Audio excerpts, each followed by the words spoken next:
John of the Cross, is when he talks about souls being predestined in their holiness by God. Some souls from all eternity, from God's eternal mind, have been predestined to a high state of holiness and others to not such a high state of holiness. Just like God gives different gifts to different people, Paul speaks of this in Corinthians, different ministries, different gifts. Not all can be apostles, not all can be priests, not all can be mothers, but there can only be a man and a woman, female and male, we know that, on this earth. So God, from his eternal mind, has predestined that the least deserving generation should get the greatest gifts. Now, what sense does this make? What does St. Paul said? Who knows the mind of God?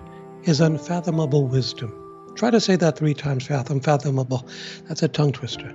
God alone has reserved for the generation that's least deserving the greatest gift. And I'll tell you why God does this. Not just because he saves his best wine for last, which he does, but especially because it's the greatest testing of the human race in history. And where there's greater test, there's greater sin, greater temptation. God offsets that with the greater outpouring of love.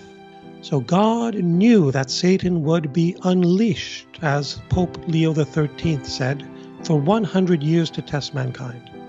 And that's a symbolic expression meaning a long period of time. We're past the 100 years, of course. Not much, but we're past it. And we see what has happened in the last 150 years since that vision of Leo, 140 years. And it came true.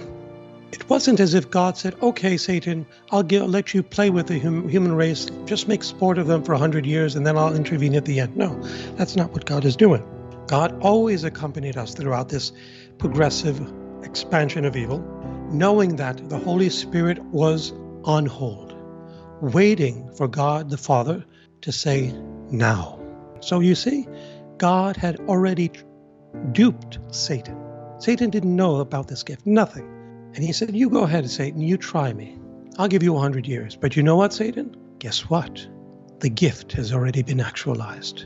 And it's now expanding as your evil is expanding in such a way that where sin abounds, grace abounds all the more. Paul's expression in Romans 5:20.